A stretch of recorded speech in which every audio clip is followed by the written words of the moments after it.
started as a day meant to clear my head.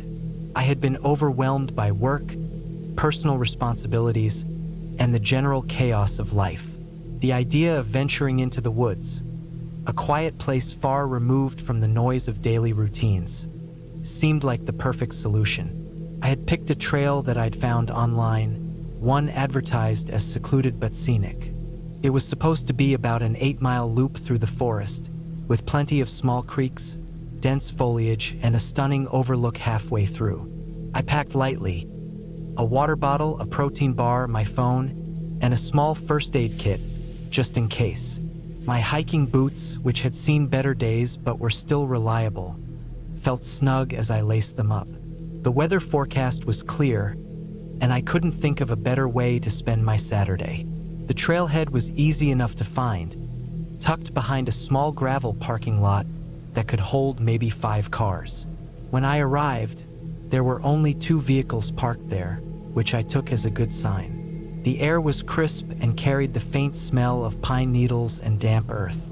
It felt good to breathe deeply, to let my shoulders relax. With my bag slung over my shoulder, I set off. The first couple of miles were exactly what I had hoped for. The path was well defined, cutting through a mix of towering oaks and maples, their leaves a vivid green in the midday light. Birds chirped sporadically, their songs echoing faintly in the otherwise quiet woods. Occasionally, I would pass a small creek, the water bubbling over rocks in a way that felt almost meditative. I stopped once to take a photo of a particularly picturesque spot where the sunlight streamed through the trees, illuminating a patch of moss-covered ground. It felt like I was exactly where I needed to be. About an hour in, I reached the overlook. The view was spectacular, rolling hills stretching out endlessly, their green tops blending into a hazy blue horizon. I sat down on a flat rock and took a long drink from my water bottle. The silence was comforting, broken only by the occasional rustle of leaves in the breeze. I stayed there longer than I had planned, soaking it all in, before finally deciding to continue.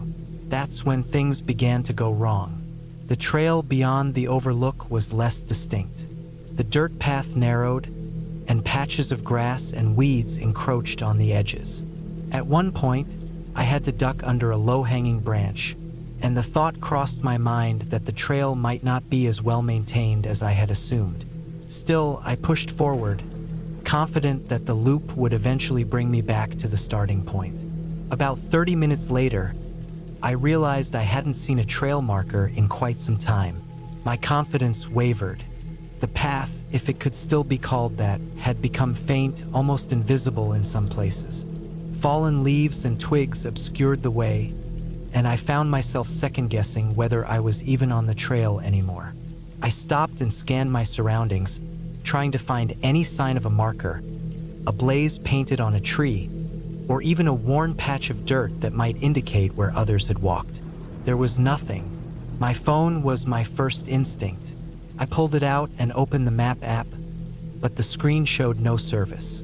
I tried switching to a downloaded offline map, but it was vague and unhelpful, showing only a green blob that represented the forest.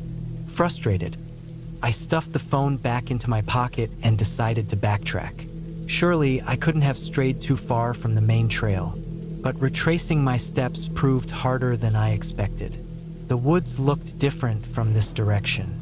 Trees that had seemed distinctive before now blended into the endless sea of trunks and branches. I walked for what felt like an eternity, but I didn't recognize any landmarks. Panic began to creep in, a small knot in my stomach that tightened with every step. The sun, once high and warm, was now lower in the sky, casting long shadows that made the forest feel denser. I paused to take another sip of water, rationing what was left in case it took longer than expected to find my way back. I hadn't brought nearly enough for an extended hike, and the protein bar in my bag suddenly seemed pitifully inadequate. As the hours dragged on, I came to a chilling realization. I was lost. The weight of that truth settled over me like a heavy blanket. I'd read enough about hiking safety to know the basics. Stay put, they said. Someone will find you. But the thought of sitting still, alone in the growing darkness, was unbearable. Surely, if I kept moving, I'd find the trail again. I convinced myself that it was just a matter of perseverance. I kept walking. By the time the sun dipped below the horizon, the forest was cloaked in shadows. The temperature dropped, and I regretted not bringing a jacket. I hadn't anticipated being out this late. The sounds of the woods changed, too. The cheerful bird songs were replaced by the occasional snap of a branch or rustle of leaves. My imagination turned these noises into threats. A bear, a mountain lion, something watching me from the shadows. I knew these fears were irrational, but they were hard to shake. Night fell completely, and the darkness was absolute. The thin beam of my phone's flashlight was my only source of light, and it barely illuminated the ground in front of me. Every step felt precarious, as if I might trip on an unseen route or stumble into a hole. My legs ached, my throat was dry, and my stomach growled in protest. Still, I pressed on. Eventually, exhaustion forced me to stop. I found a relatively flat spot under a tree and sat down, leaning against the trunk. The ground was cold and hard, and every sound seemed amplified in the stillness. I wrapped my arms around my knees and tried to think. The rational part of my brain knew that I needed to conserve energy, to rest until morning light made it safer to move. But the fear of being alone, of being truly lost, kept me awake. Sleep came in fitful bursts, interrupted by the cold and the unsettling noises of the forest. At one point, I thought I heard footsteps, but when I shone my light in the direction of the sound, there was nothing there. My heart raced, and I stayed frozen for what felt like hours, straining to hear anything else. The rest of the night passed in a haze of fear and discomfort. When dawn finally broke, the relief was overwhelming. The forest, though still unfamiliar, felt less threatening in the light. I forced myself to eat half of the protein bar and took another small sip of water. Then I started walking again, this time paying closer attention to my surroundings. I looked for anything that might indicate human activity. A trail marker, a broken branch, even litter. But the woods remained unyielding in their sameness. Hours turned into another day. I rationed what little food and water I had left, my body growing weaker with each passing hour. The hope of finding the trail again faded, replaced by a grim determination to keep moving. I thought about my family, my friends, the people who would eventually realize I was missing. I clung to the belief that someone would come looking for me, that I just had to hold on long enough to be found. On the third day, as I stumbled through the forest, my legs threatening to give out, I saw it. A break in the trees that revealed a dirt road. The sight of it was almost too much to process. Tears blurred my vision as I forced my body to move faster, stumbling out of the woods and onto the road. It was empty, but it was a sign of civilization, of safety. I collapsed onto the ground, too exhausted to move any further. It was a couple of hours before a car came by. The driver, an older man in a pickup truck, stopped immediately when he saw me. He gave me water, called for help, and stayed with me until an ambulance arrived. As I sat in the back of the truck, wrapped in a blanket and sipping water, the reality of what I had been through began to sink in. I had made it out. I was alive. The experience stayed with me long after I returned home. I'd never felt so vulnerable, so exposed to the raw power of nature. It was a humbling reminder of how easily things can go wrong, how quickly control can slip through your fingers. But it also taught me something about resilience, about the strength it takes to keep going even when the odds seem insurmountable. I haven't been back to the woods since. Maybe one day I will, but not without better preparation. For now, I'm content to stay on solid ground, grateful for the life that I almost lost and the lessons I'll never forget.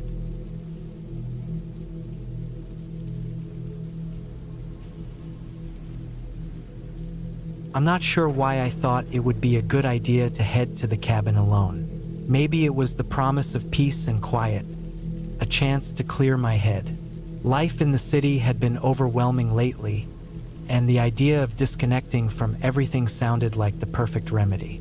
So, when my friend offered me the use of his family's remote cabin in the woods, I jumped at the opportunity. The drive out there was uneventful, though the roads became narrower and more desolate the further I went. Trees lined the path on both sides, their branches arching overhead like a tunnel. My GPS lost signal about 20 minutes before I arrived, but the instructions my friend had given me were straightforward. Turn left at the old wooden sign, drive 3 miles down the dirt road, and there it was. The cabin itself was modest, nestled in a small clearing surrounded by dense forest. It looked like something out of a postcard. A simple wooden structure with a slanted roof, a small porch, and a single chimney. There was a shed a few yards away, which I assumed held tools or firewood. The air was crisp and cool, carrying the earthy scent of pine and damp soil. It was quiet, save for the occasional rustle of leaves and the distant chirping of birds. I parked the car, grabbed my bag, and made my way inside. The interior was cozy but dated. The living room had a stone fireplace, a worn-out couch, and a wooden coffee table. The kitchen was small but functional, with a gas stove, a mini fridge, and shelves stocked with canned goods and dry food. There was one bedroom and a bathroom, everything I needed for a short getaway.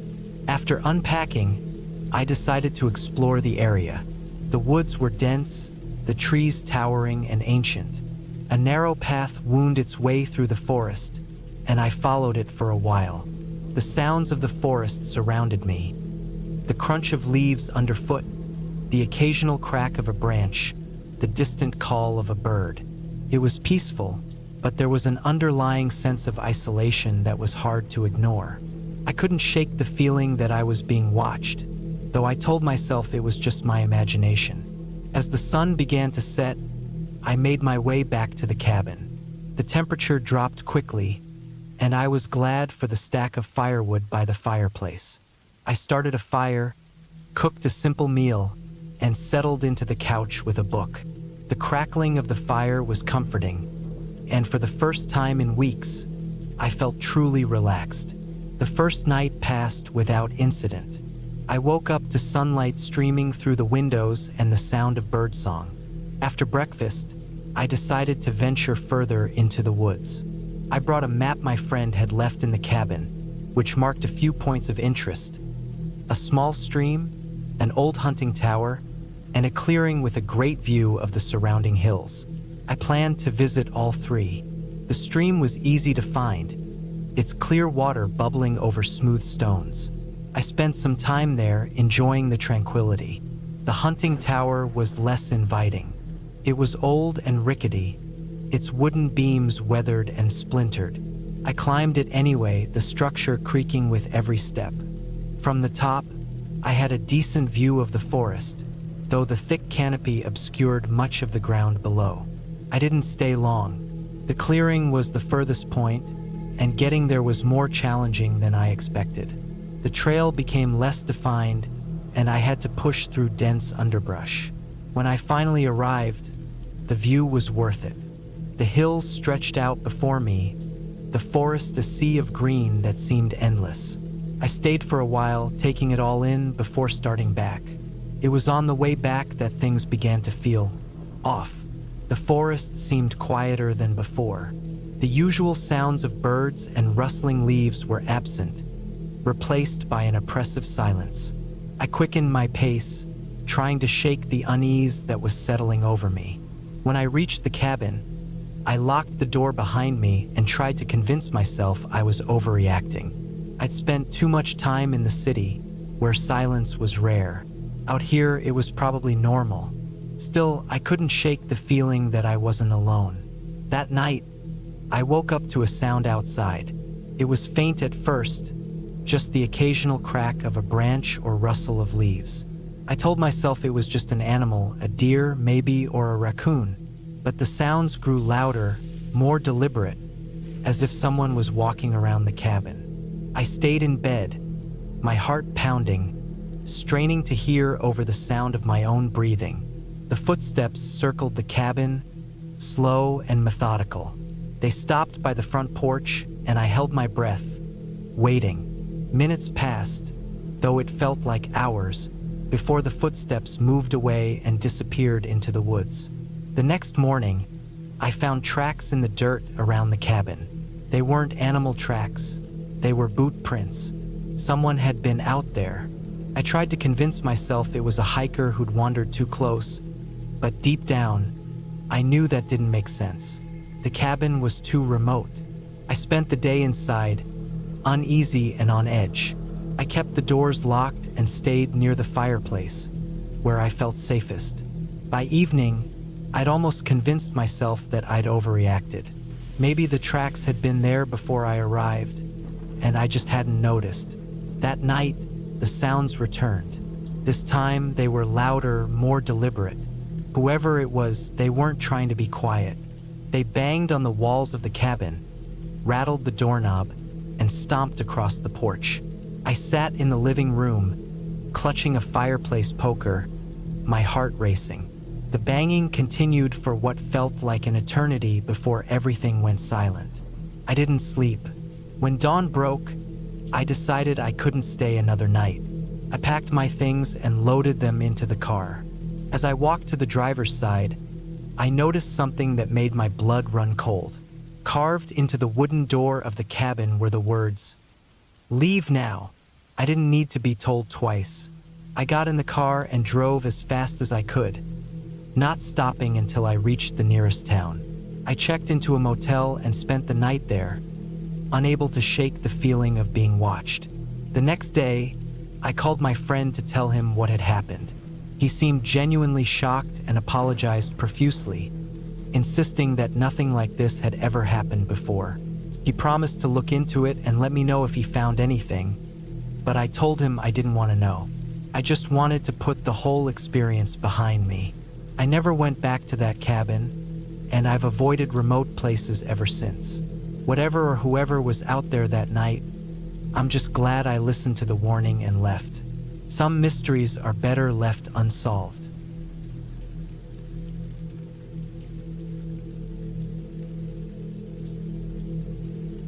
The old cabin stood silently among the trees, shrouded in a dense fog that clung to the ground like a second skin. The air was damp and heavy, thick with the smell of wet pine and earth.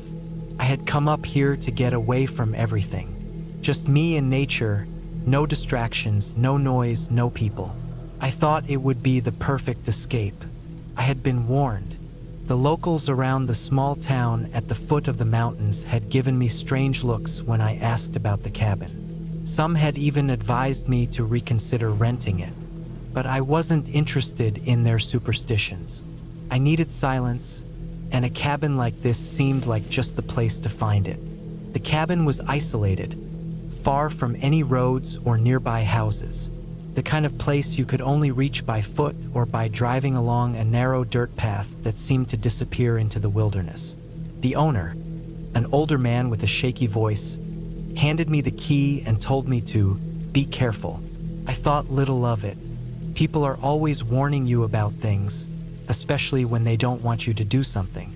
When I arrived, the place was exactly as I expected.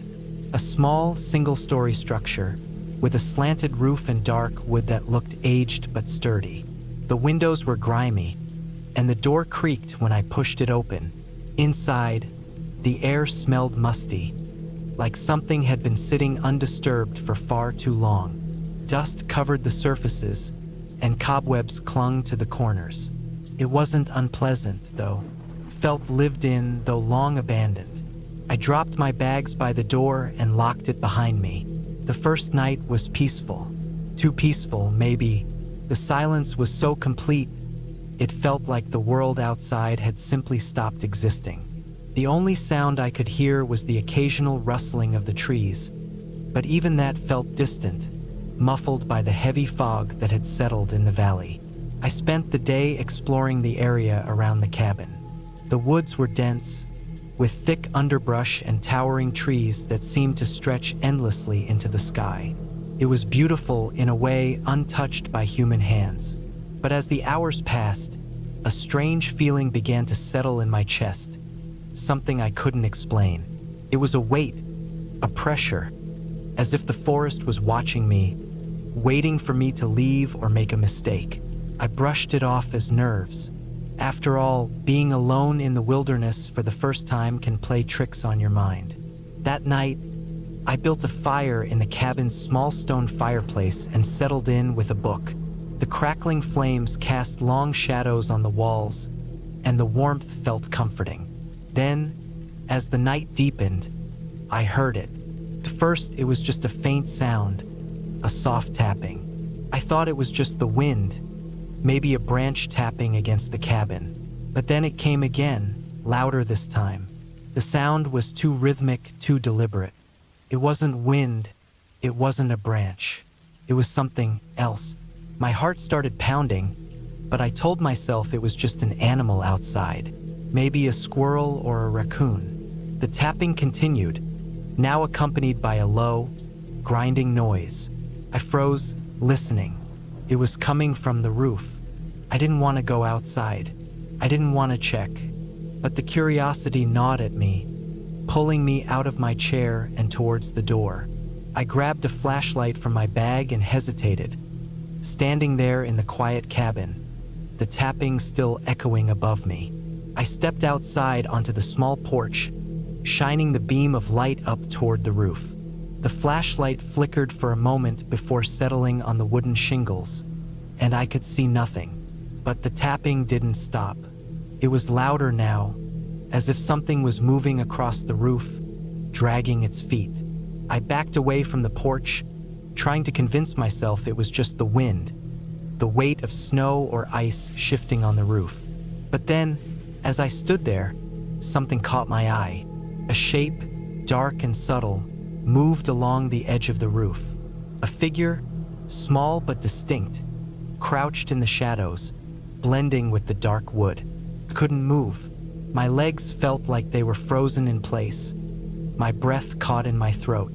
For a long moment, the figure stayed still, almost like it was waiting for me to react. Then, just as quickly as it appeared, it vanished into the trees, disappearing into the fog without a sound. I stood there for a while, staring at the empty roof, trying to make sense of what I had just seen. But there was no rational explanation. No wind, no animals, nothing that could explain it. My heart was racing. I wanted to go inside, lock the door, and never step foot outside again. But I didn't. I stood there, frozen, as the night seemed to grow colder and the air heavier. Eventually, I did go back inside, closing the door behind me with shaking hands. The tapping had stopped, but the feeling didn't leave. The sense that I wasn't alone, that something was still out there watching. I didn't sleep that night. Every creak of the floorboards, every whisper of the wind outside made my pulse spike. I kept the flashlight on my bedstand, ready to shine it at the smallest noise. But nothing else happened. The rest of the night passed in a strange, uneasy silence. In the morning, I told myself it had just been my imagination. I'd been alone too long, my mind playing tricks on me. I decided to spend the next day exploring further into the woods, hoping to clear my head. I gathered my things, put on my jacket, and stepped outside. The fog had lifted somewhat, and the sun was beginning to peek through the trees. The forest seemed less oppressive, but the unease still lingered. I walked deeper into the woods, away from the cabin, until the trees grew thicker, their trunks twisted and gnarled. The silence was almost deafening, and I couldn't shake the feeling that I was being followed. I stopped for a moment, trying to listen for any sound, but there was nothing, not even the birds. That's when I heard it again, the sound of something moving through the underbrush. It wasn't close, but it was definitely there, just beyond my vision. I turned quickly, but saw nothing, just the trees, the empty air. I wasn't sure how much longer I could take this. The isolation was starting to get to me. I needed to leave, but something told me I had to stay, that I hadn't found the answers yet. I made my way back to the cabin, my footsteps quick and uneven. As I approached the door, I noticed something strange. The doorknob was turned, slightly ajar. I hadn't left it like that. I knew I hadn't. I stood there for a moment, staring at the door. Something was wrong. But what? I pushed the door open slowly, my heart in my throat. Inside, everything seemed just as I had left it. The furniture, the fireplace, the shelves filled with old books. But there was a subtle change. The dust on the floor was disturbed, like someone had been walking around. Small footprints led from the door to the corner of the room, where a chair had been moved slightly out of place. I stepped inside, feeling the coldness of the room seep into my bones. I couldn't understand it. No one else had been there, or had they? Then, from behind me, I heard the sound of footsteps. Light, quick, but unmistakable. I spun around, my heart racing, but the room was empty. The door was still closed, the cabin still silent. The footsteps stopped. I couldn't take it anymore. I grabbed my things, bolted the door behind me, and ran into the woods. I didn't look back. My legs burned. My breath came in ragged gasps, but I didn't stop. The fog was thick again, and the trees closed in around me, but I didn't care. I just needed to get out. When I finally reached the small road that led back to town, I didn't feel relief. I felt numb. My hands trembled, and my body shook with exhaustion. I didn't stop until I was back in the town, sitting in my car, staring at the road ahead. What had happened in that cabin? What had I seen? What had I heard? The townspeople weren't surprised to see me back early. They simply nodded, their expressions unreadable. The owner of the cabin had left a note for me at the local inn, asking if I'd had a good stay. I never responded. Some things are better left unexplored. I don't know what it was that I felt in that cabin, or who or what had been watching me from the shadows. But I don't need to know, and I don't ever want to go back.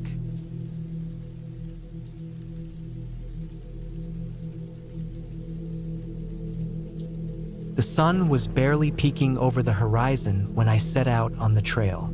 It was one of those late October mornings when the air has a sharp, frosty edge, and every breath feels clean and crisp. I had been planning this hike for weeks, a solo trek through a lesser-known section of the national forest. No marked trails, no crowds, just me and the wilderness. My pack was heavy with the essentials: water, protein bars, a first aid kit, a map, and my trusty old compass. I'd even packed an emergency blanket and a small multi-tool knife, just in case. People often say solo hiking is risky, but I'd done my homework.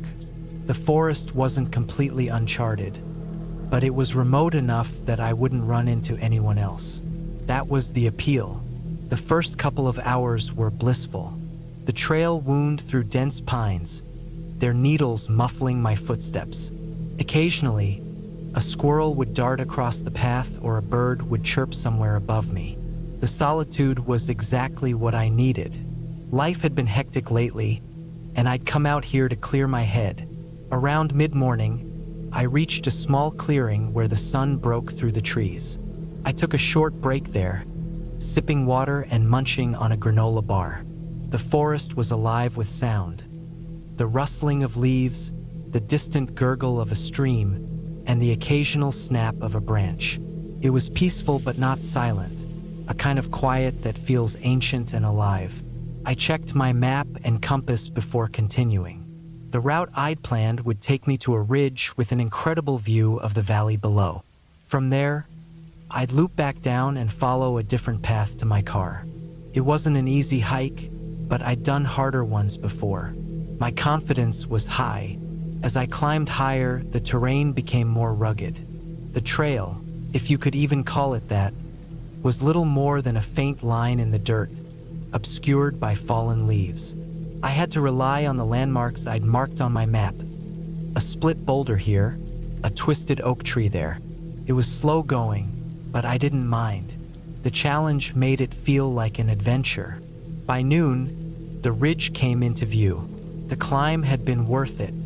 Standing at the edge, I could see for miles. Rolling hills blanketed in autumn colors, a river snaking through the valley, and, far off in the distance, the faint outline of a town. I sat down to rest and soak in the view. It was moments like these that made all the effort worthwhile.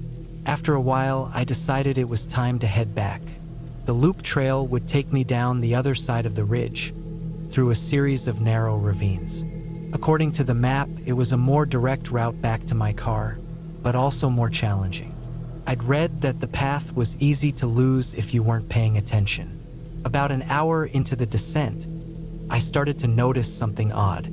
The trail markers, small ribbons tied to branches and rocks, were becoming less frequent.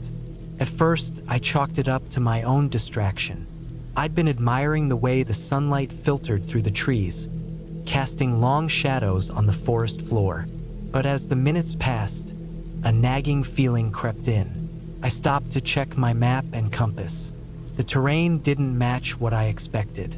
According to the map, I should have been following a dry creek bed, but there was no sign of it.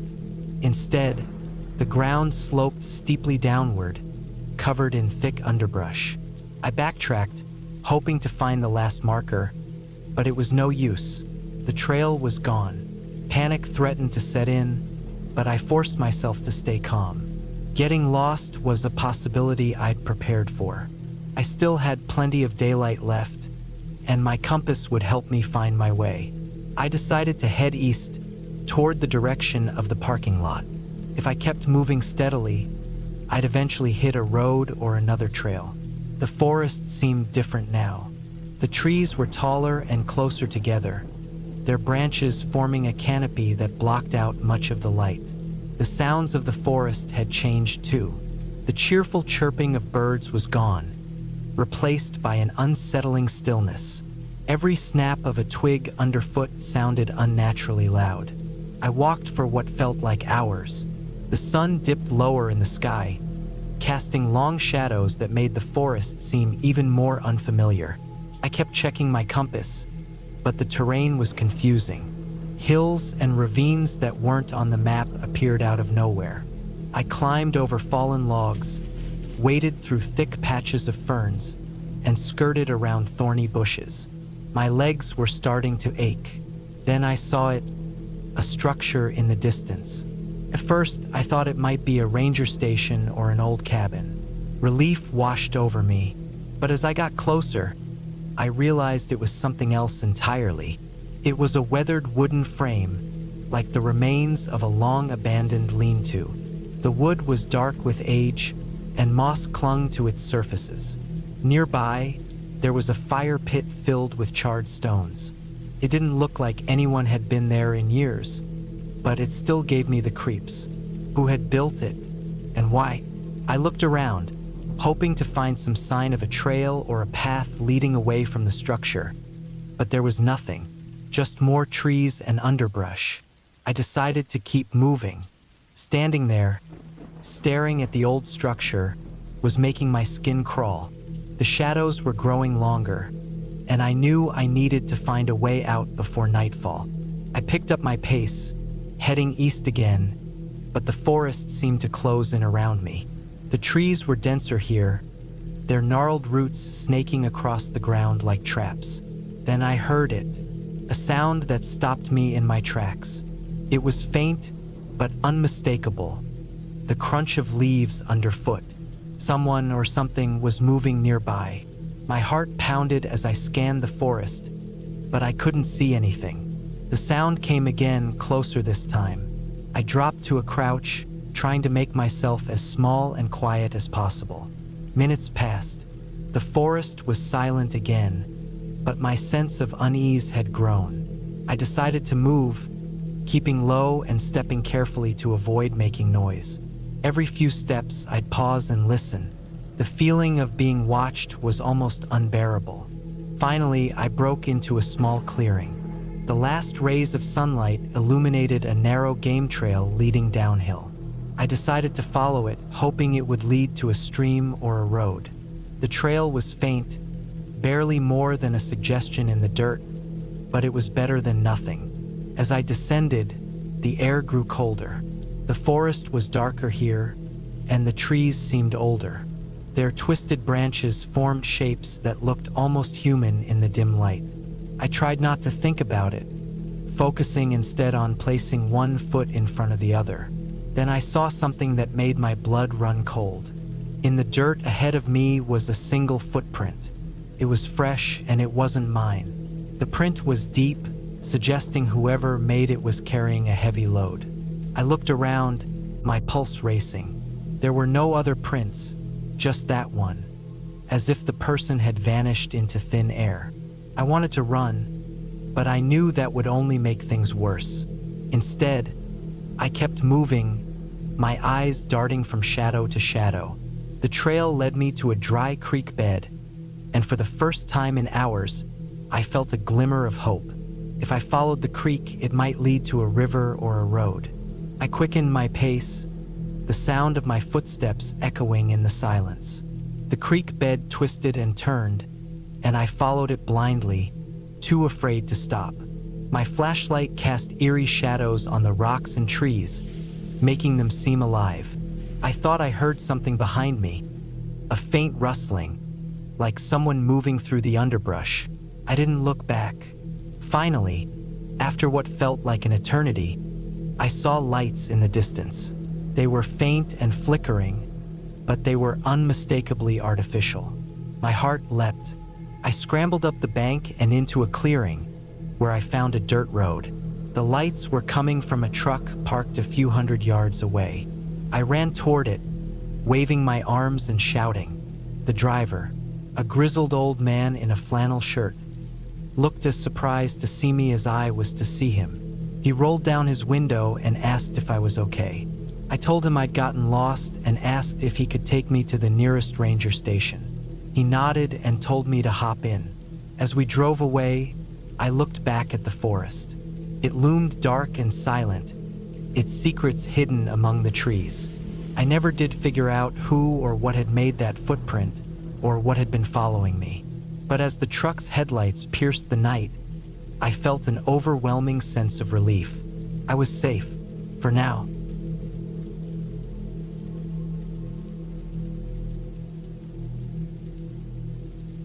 I've always loved camping. The smell of pine trees, the rustle of leaves, the crackling campfire. It's a way to escape the chaos of everyday life and find some peace. Last summer, I planned a solo camping trip to a remote area in the Pacific Northwest. I wanted solitude, just me, the wilderness, and the quiet. I got all of that and more than I bargained for. The drive to the trailhead was uneventful. The gravel road wound through dense forests and along steep cliffs. My car bounced and rattled over the rough terrain, but I didn't mind. The isolation was exactly what I needed. By the time I reached the small clearing where the trail began, the sun was low in the sky, casting long shadows through the trees. I strapped on my backpack, double-checked my map and compass, and headed into the forest. The trail was narrow and overgrown, clearly not well-traveled. That was a good sign. I wanted to be far from the usual camping spots.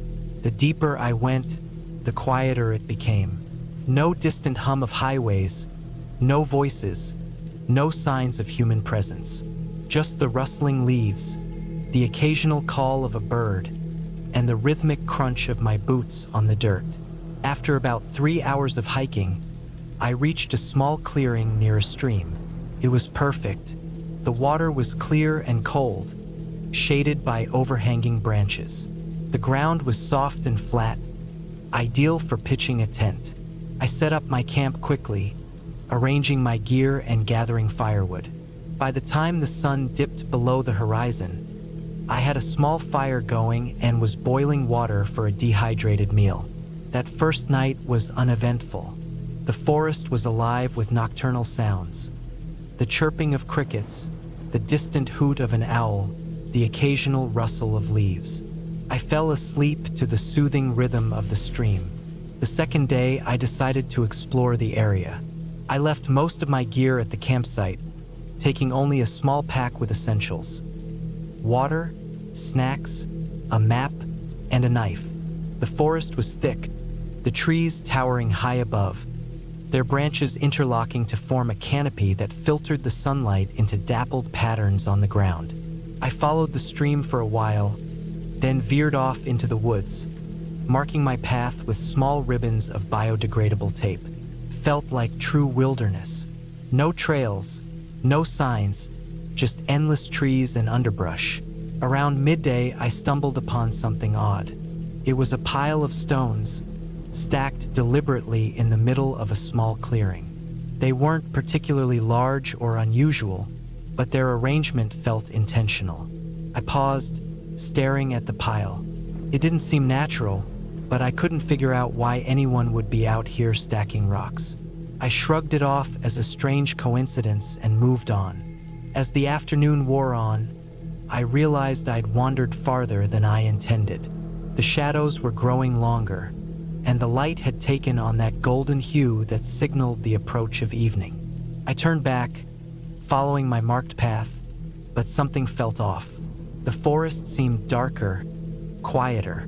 Even the birds were silent. The air felt heavier, and I couldn't shake the feeling of being watched. When I finally reached my campsite, the fire pit was disturbed. The rocks I had arranged in a circle were scattered, and the ashes from the previous night were spread across the ground. My first thought was animals, but it didn't add up. I'd seen no tracks, no signs of wildlife large enough to cause this.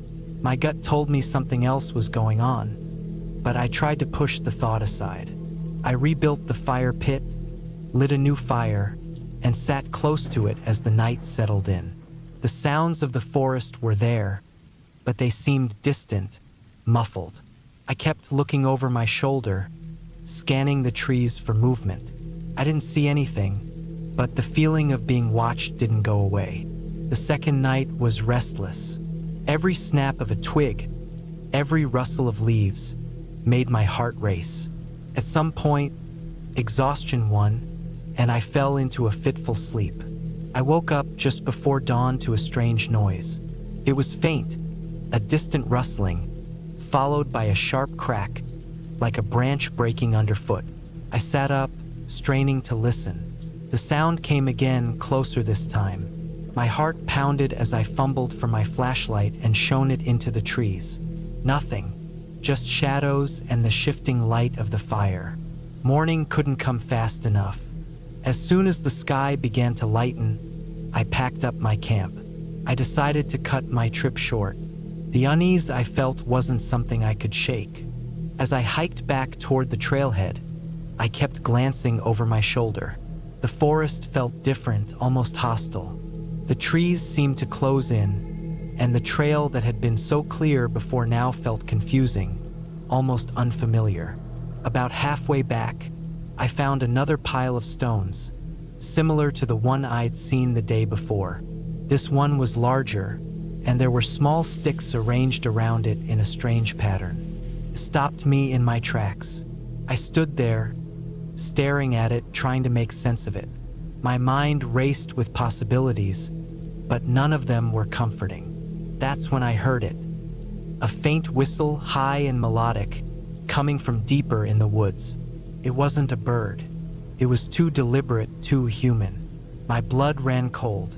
I didn't wait to find out who or what was making that sound. I turned and practically ran down the trail, my pack bouncing against my back. The rest of the hike was a blur. I kept moving, pushing myself harder than I'd ever pushed before. The whistling came and went, sometimes closer, sometimes farther, but it never stopped entirely. By the time I reached the clearing where I'd left my car, I was drenched in sweat and my legs felt like jelly. I threw my pack into the back seat, started the engine, and peeled out of there, the tires kicking up gravel. I didn't stop until I was miles away, back on a paved road, surrounded by the reassuring signs of civilization. Only then did I pull over to catch my breath. My hands were shaking, and my mind was racing with questions I couldn't answer. What had I stumbled into out there? Who or what had been watching me? I'll never know for sure, but one thing is certain. I won't be camping alone again. That trip left its mark on me. I still love the outdoors, but the idea of total isolation doesn't hold the same appeal. Sometimes, I wake up at night to the sound of a faint whistle in my dreams, and I'm back in that forest, running, searching for safety. It's a reminder that the wilderness is beautiful, but it's also wild and unpredictable. And sometimes, it's best to respect the unknown and keep your distance.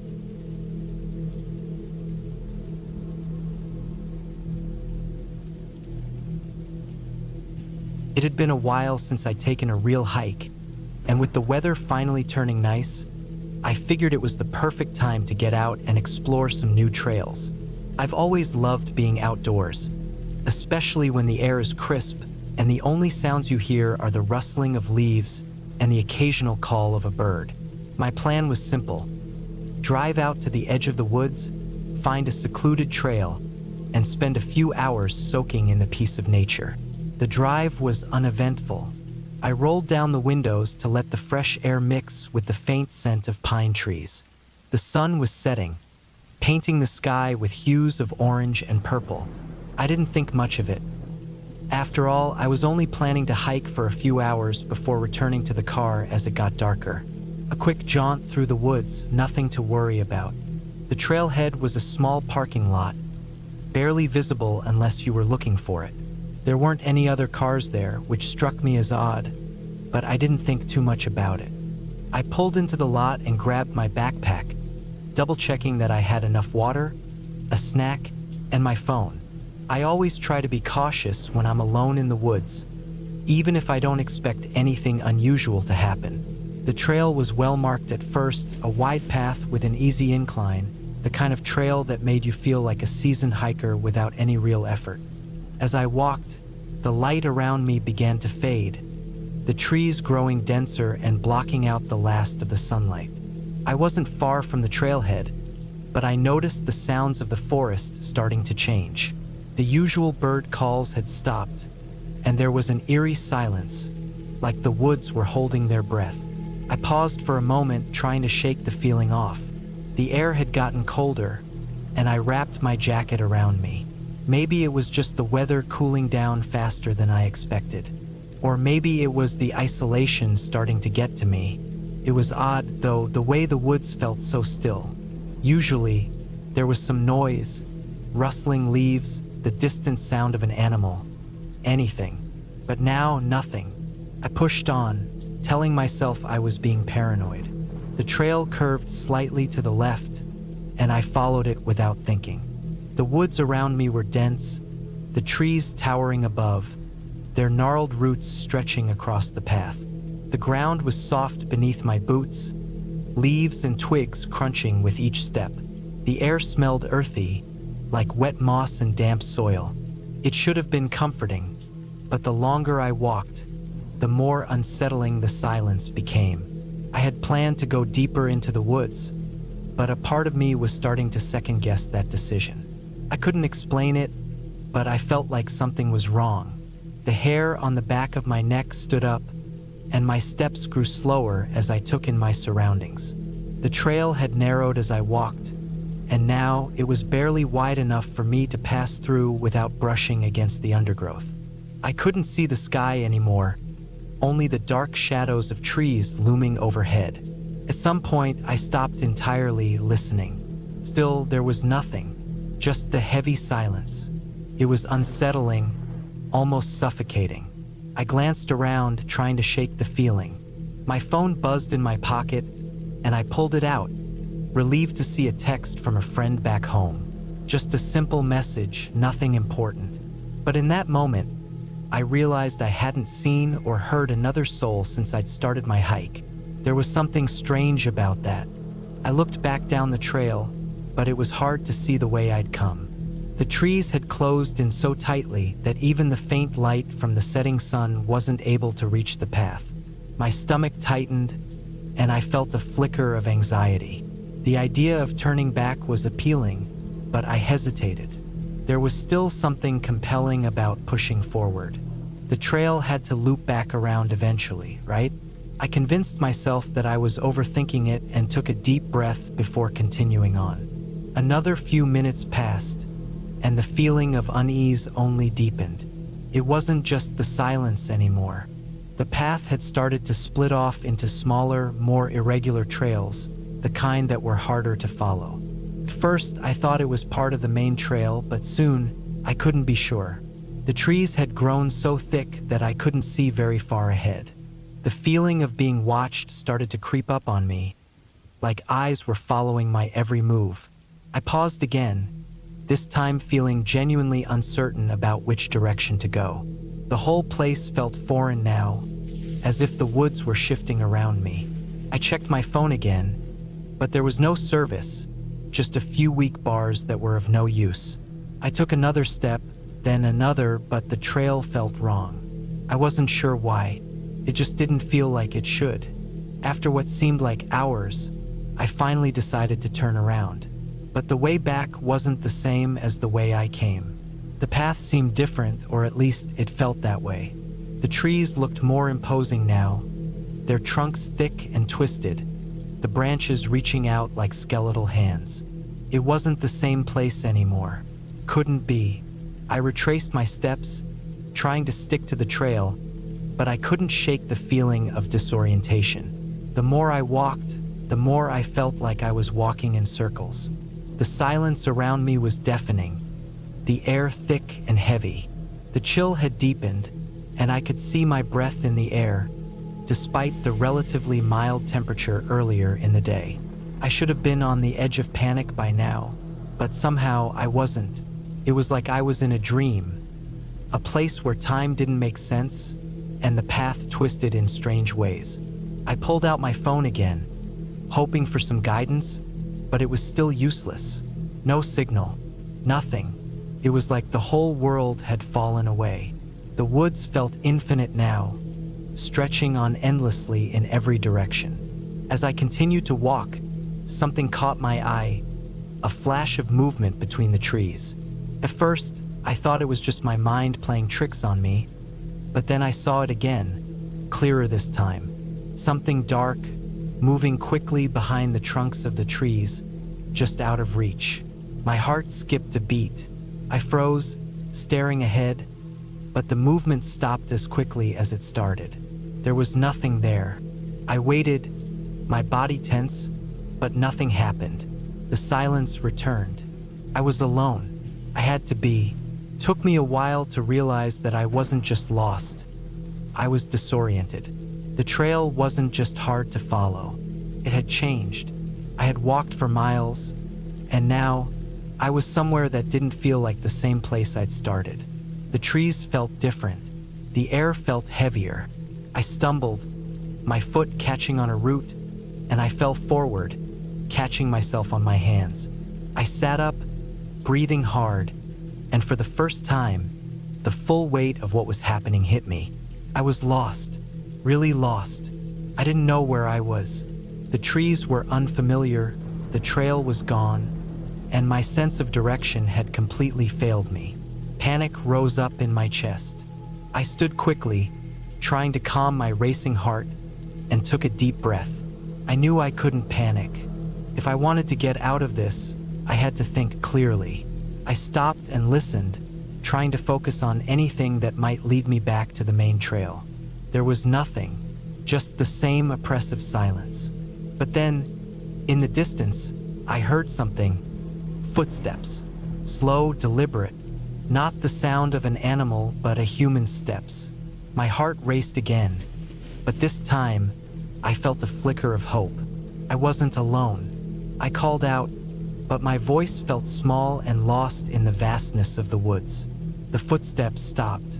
Silence again. I didn't wait. I turned in the direction of the sound, hoping to find the person, hoping they could help me find my way back. I pushed through the trees, tripping over roots and branches, trying to move as quickly as I could. Then finally I saw it, a break in the trees. The trail. It was there, just ahead, the familiar path, wide and clear. My heart thudded in my chest as I rushed toward it. And when I stepped onto that trail, I felt a wave of relief.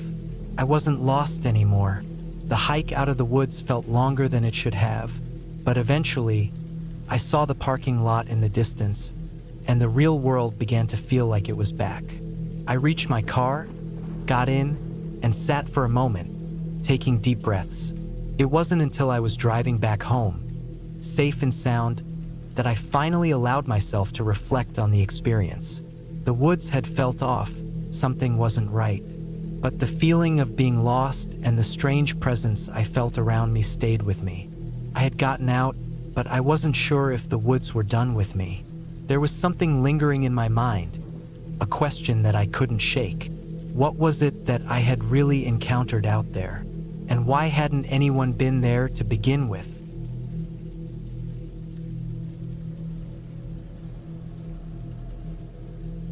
I've always loved camping. There's something about being surrounded by nothing but trees, mountains, and the sounds of nature that feels grounding, almost like hitting a reset button. I'd planned this particular camping trip for weeks, a solo weekend in the foothills of the Alps. The idea was simple: hike to a remote spot, pitch my tent, and spend 2 nights alone under the stars. No distractions, no people, just me and the wilderness. The first day was perfect. The weather was clear, the trail well marked, and I made good time. My backpack was heavy, but I'd packed everything I needed: food, water, a first aid kit, a lightweight tent, and a reliable sleeping bag. I'd even brought a small book to read by the campfire. By late afternoon, I found a spot that seemed ideal: a clearing near a stream, with a few flat rocks where I could set up my stove. The area was surrounded by tall pines, their tops swaying gently in the wind. It was picturesque, exactly what I'd hoped for. Setting up camp was routine. The tent went up without a hitch, and I collected enough firewood to last the evening. After dinner, I sat by the fire, staring into the flames and listening to the forest. Occasionally, I'd hear the rustle of leaves or the distant hoot of an owl, but nothing out of the ordinary. The stars were incredible that night, brighter than I'd ever seen.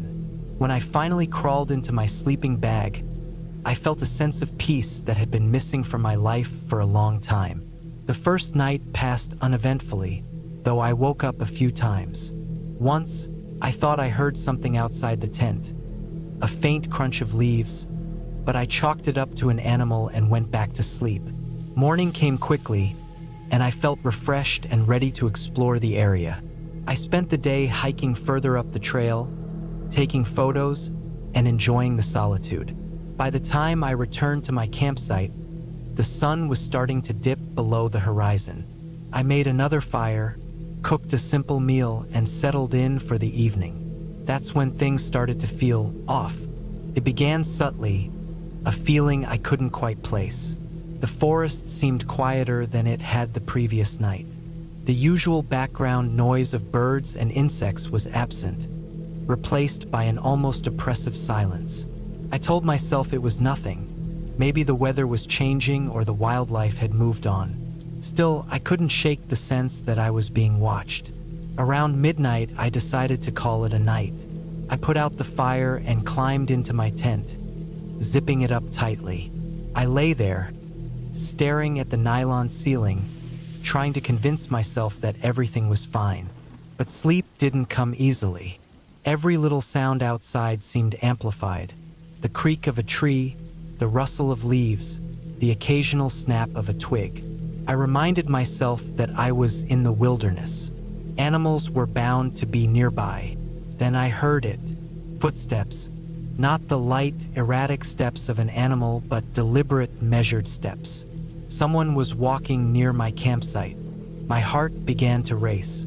I lay perfectly still, straining to hear over the pounding in my chest. The footsteps grew louder, then stopped. I held my breath, listening. Nothing, just silence again. I told myself it had to be my imagination. Maybe it was a deer, or perhaps the sound of my own heartbeat was playing tricks on me. But deep down, I knew better. I stayed awake for what felt like hours, every nerve in my body on edge. Eventually, exhaustion took over, and I drifted into a restless sleep. The next morning, I stepped out of my tent and immediately noticed something was wrong. The firewood I'd gathered the night before was scattered, as if someone had kicked it around. My food bag, which I'd hung from a tree to keep it away from animals, was on the ground, torn open. Most of the contents were missing. I felt a chill run down my spine. Animals didn't untie knots or deliberately scatter things. Someone had been here. I debated packing up and heading back to the trailhead, but it was a long hike, and I wasn't sure I'd make it before nightfall. Instead, I decided to stay one more night, but I would keep my gear close and sleep with my knife within arm's reach. I spent the day trying to enjoy myself, but the unease lingered.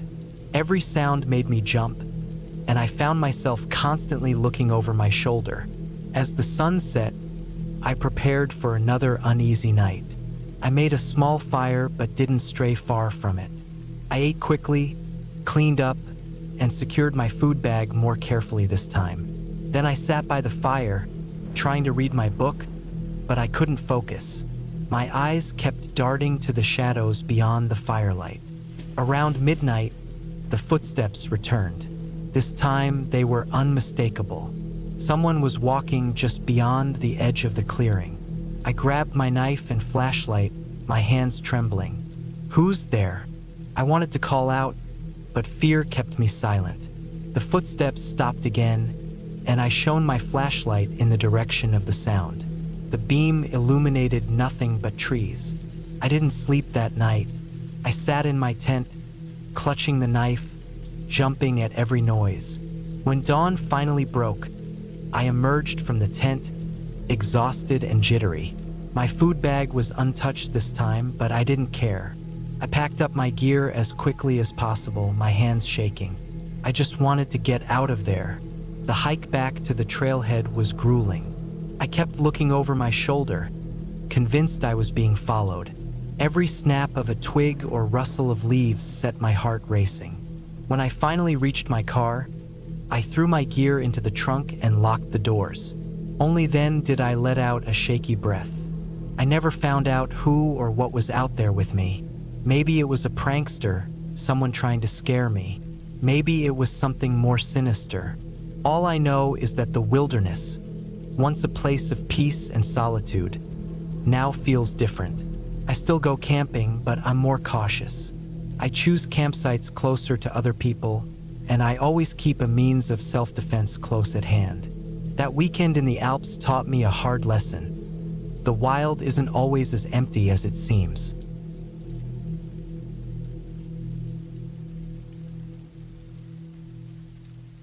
It was supposed to be a peaceful weekend. I'd been looking forward to this camping trip for weeks, craving a break from the constant noise of city life. The plan was simple: drive out to a remote area, set up camp, and spend a few days hiking and relaxing in the wilderness. I picked a spot far from the usual crowded campsites, a small clearing in the woods I'd stumbled across online. The reviews were scarce, but the pictures showed a serene, untouched stretch of forest with a narrow stream cutting through it. It looked perfect. The drive out was uneventful. The roads became narrower and less maintained the farther I went. By the time I turned onto the final dirt road, my GPS signal was long gone. The isolation was exactly what I'd hoped for. After an hour of bumping along the rutted trail, I found the clearing. It was as picturesque as the photos had promised, maybe even better.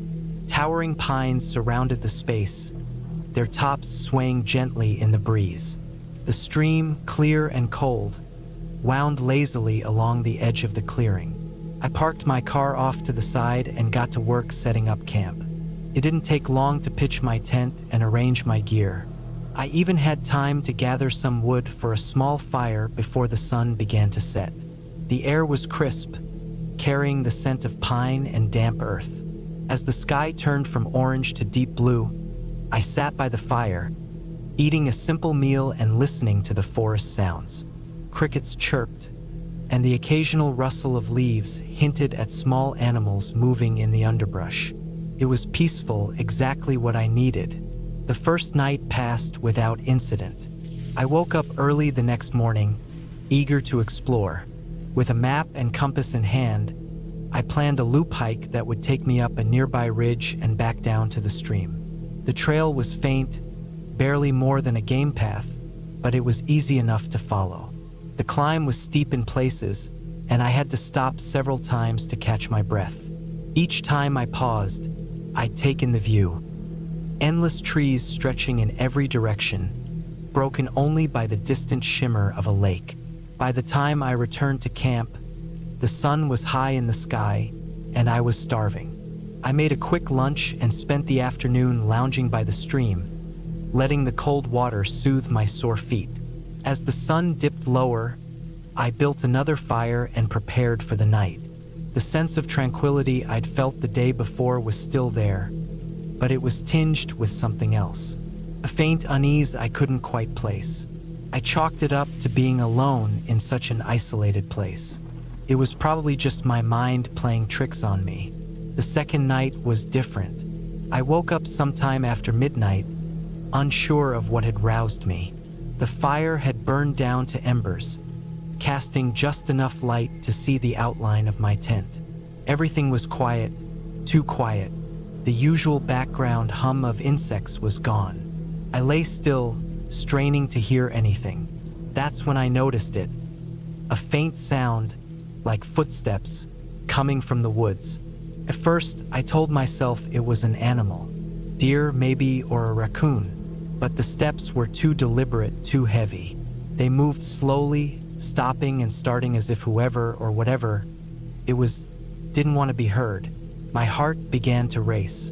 I sat up, careful not to make any noise. The footsteps seemed to circle the clearing, staying just out of sight. I grabbed the flashlight from beside my sleeping bag and clicked it on. The beam cut through the darkness, illuminating the trees beyond the fire. Nothing. No movement, no eyes reflecting the light. I stayed awake for hours, listening. The footsteps didn't return, but the sense of being watched lingered.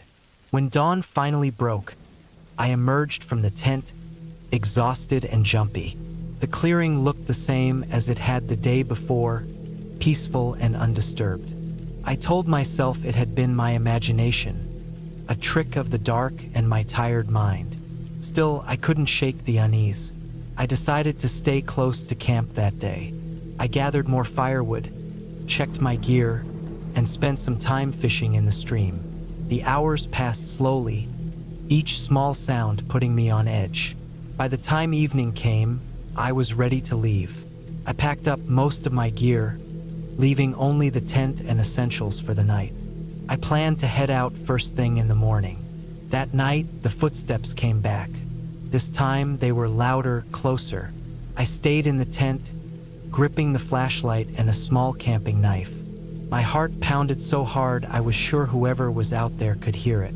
The footsteps stopped just outside the tent. I held my breath, waiting. Then, a shadow passed across the thin fabric of the tent wall. It was human-shaped, tall and broad. The figure lingered for a moment before moving on, the footsteps receding into the woods. I didn't sleep after that. As soon as the first light of dawn appeared, I broke camp and loaded everything into the car. The drive back to the main road felt interminable. Every bump and shadow made me flinch, but I didn't see anyone. When I finally reached the highway, I felt a wave of relief. Back home, I tried to make sense of what had happened. Maybe it had been a hunter or another camper, though I hadn't seen any signs of other people. Whoever it was, they hadn't tried to harm me, but their presence was enough to ruin the trip. I haven't been camping alone since. The memory of those footsteps, circling in the dark, is enough to keep me close to home.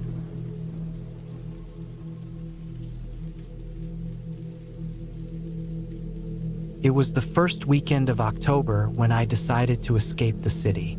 The weeks had been dragging. My job felt like it was swallowing me whole, and I needed a break from screens, noise, and the endless gray of the city streets. I packed light: a tent, a sleeping bag, some dehydrated meals, and my trusty old hiking boots. I chose a remote spot, a place I'd heard about from a coworker who swore by its solitude. Deep in the woods, far from cell service, it sounded perfect. The drive out was uneventful, though the last hour was on a dirt road that twisted through dense forest. By the time I reached the trailhead, the late afternoon sun was casting long shadows across the trees. I parked my car, slung my backpack over my shoulders, and set off. The trail was narrow but well-marked, winding through groves of towering pines and occasional clearings where the sunlight spilled in golden patches. The air was crisp, carrying the faint scent of pine needles and damp earth. I felt a sense of peace settle over me. It took me about 2 hours to reach my chosen campsite. It was a small clearing near a stream, surrounded by tall trees that seemed to form a protective wall around the area. The stream's gentle babble was the only sound, and I relished the quiet. I pitched my tent quickly, gathering some stones to form a small fire ring and setting up a spot to cook. By the time I had everything in place, the sun had dipped below the horizon, and the forest was bathed in a dim, blue-gray twilight. I ate a quick dinner of instant noodles and sipped on hot tea, letting the warmth seep into my hands as the temperature dropped.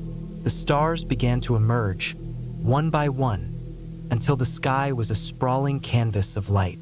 I lay back on a flat rock, staring up, marveling at how small I felt beneath it all. It was the kind of moment I'd been craving, still, quiet, and untouched by the chaos of my daily life. The first night passed without incident. I woke up to the sound of birds and the soft light of dawn filtering through the trees. After a simple breakfast, I decided to explore the area. I followed the stream for a while, climbing over rocks and weaving through the trees. The further I went, the less distinct the trail became. Eventually, I found myself in a part of the forest that felt untouched, as if no one had walked there in years. The air was heavier here, the trees taller and closer together. It felt like the kind of place nature had reclaimed entirely. I spent the day wandering, taking photos, and soaking in the quiet. By the time I returned to camp, the sun was already dipping low. I built a fire and cooked another simple meal, feeling the ache in my legs from the day's hike. The night crept in quickly, and with it came a chill that made me pull my jacket tighter around me.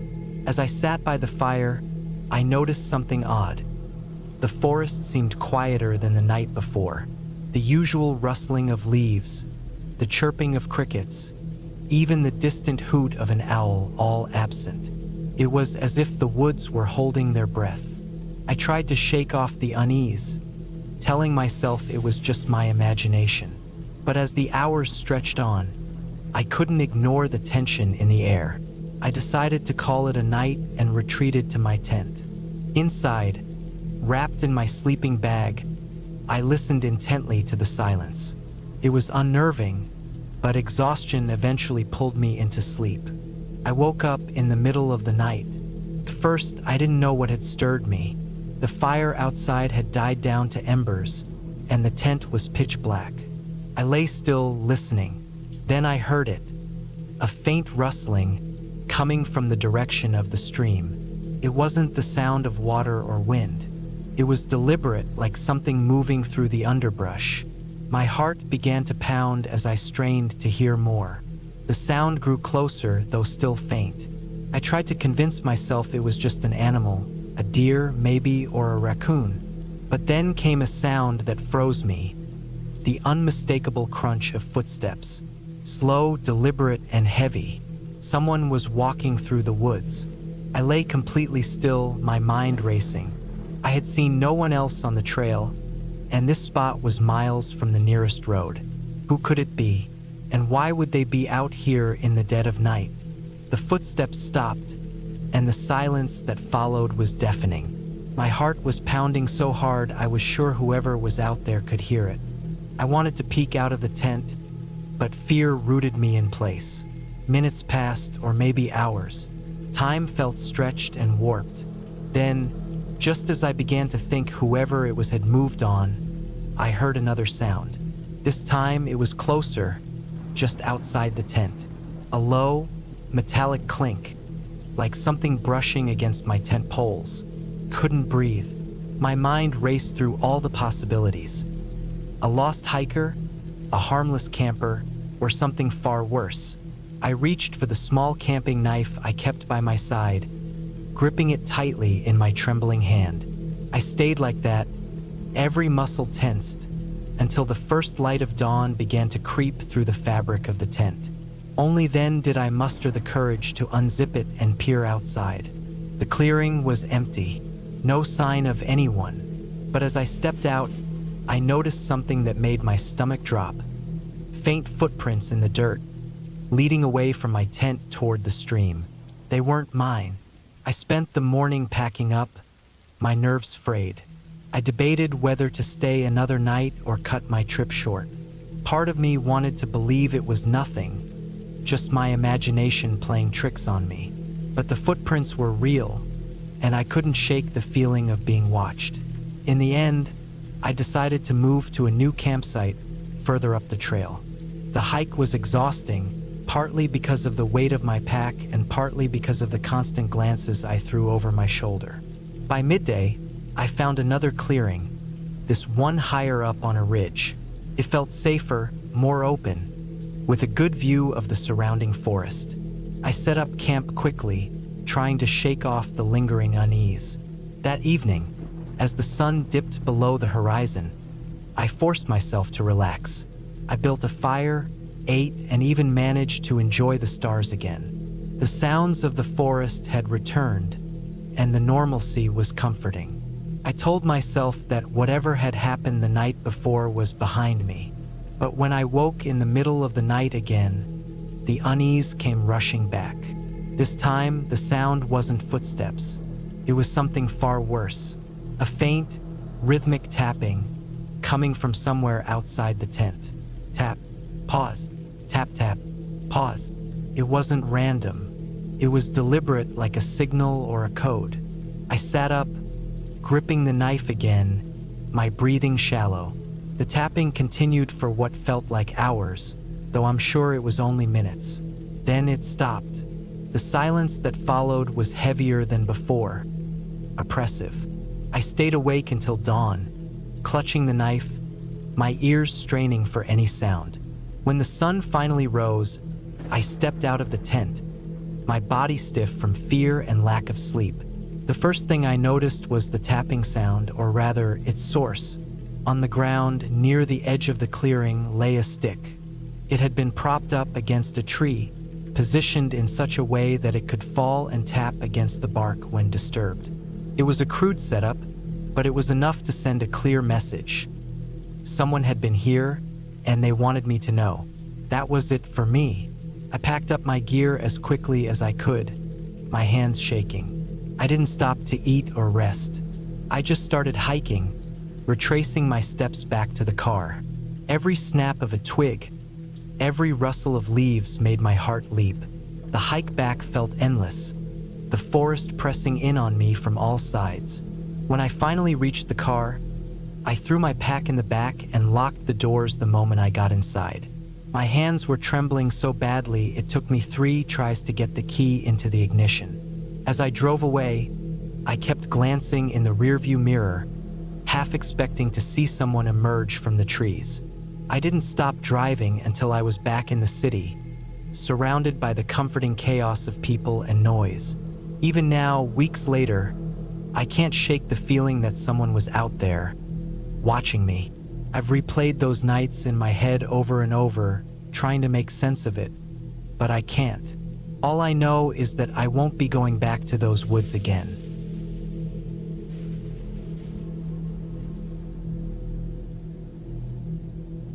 The morning had started off like any other camping trip.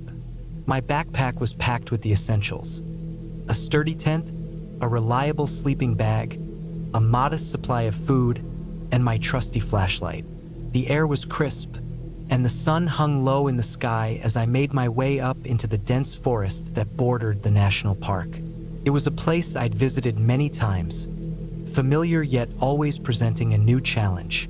This time, I'd chosen a less traveled path, hoping for some peace and solitude. The trail was uneven, winding through towering pines and rocky clearings. Birds chirped sporadically, their songs echoing in the otherwise quiet woods. Occasionally, I'd stop to catch my breath, letting the sounds of nature envelop me. The isolation was exactly what I'd been looking for, a break from the constant hum of everyday life. By midday, I reached a small clearing near a shallow stream. The sunlight filtered through the canopy above, casting dappled shadows on the ground.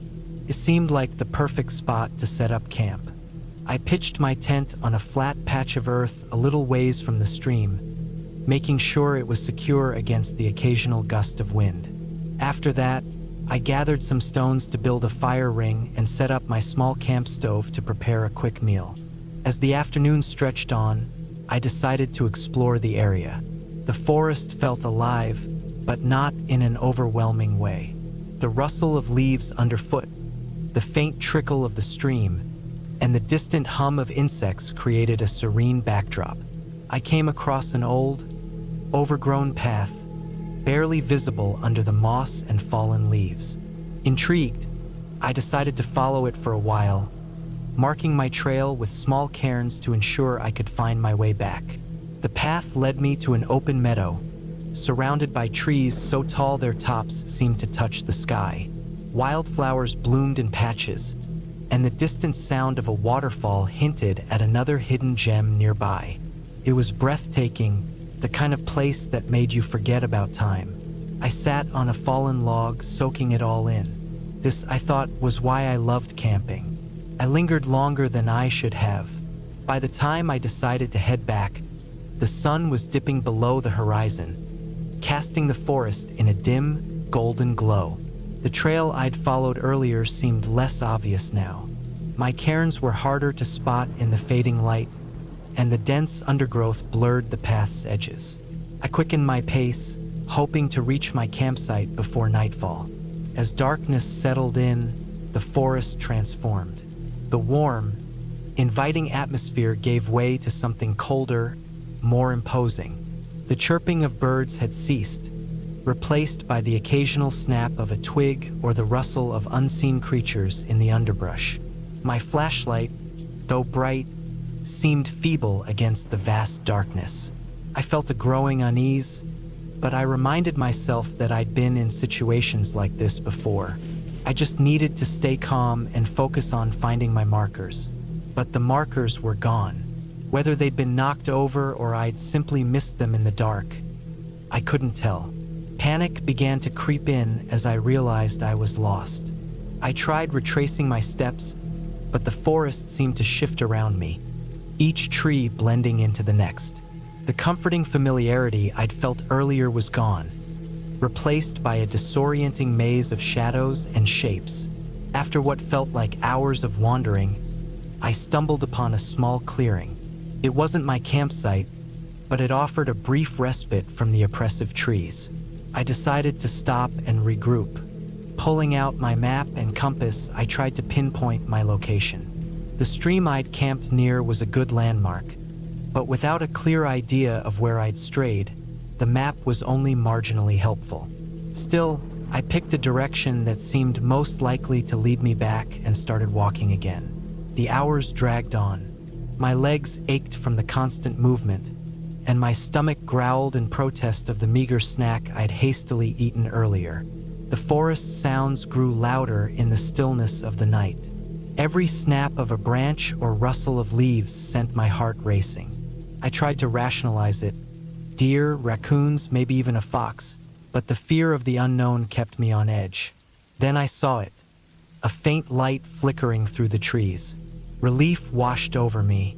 It had to be my campsite. I quickened my pace, ignoring the protest of my tired legs. But as I got closer, The light didn't look like my campfire. It was smaller, more contained, like the beam of another flashlight. I hesitated, my relief giving way to caution. Who else would be out here in this remote part of the forest at this hour? Part of me wanted to call out, but another part urged me to stay silent and observe.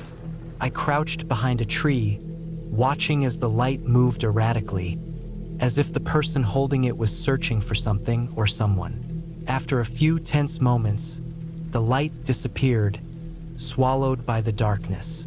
I waited, straining my ears for any sound of movement. When none came, I slowly backed away, careful not to make a sound. My priority now was to put as much distance between myself and whoever that was. The rest of the night was a blur of frantic movement and mounting dread. I thought I was prepared for anything the wilderness could throw at me, but this was different. This wasn't the forest, this was something or someone else. The realization that I wasn't alone out here, that someone was wandering the woods in the dead of night, unsettled me in a way I couldn't shake. Finally, just as the first light of dawn broke through the trees, I found the stream. Relief flooded through me as I recognized the familiar curve of the bank and the moss-covered rocks near my campsite. I practically ran the last stretch, collapsing onto the ground when I reached my tent. I didn't linger. After a quick, jittery breakfast, I packed up my gear and started back down the trail. Every step felt like a weight lifting off my shoulders as I left the forest behind. By the time I reached my car, the sun was high in the sky, and the tension that had gripped me all night finally began to fade. As I drove away, I couldn't shake the feeling that I'd narrowly avoided something. I'd gone into the forest seeking solitude, but I'd found something else entirely. The wilderness, I realized, wasn't just a place of beauty and peace. It could also be a place of danger, of uncertainty, where the line between safety and peril was as thin as a shadow in the dark.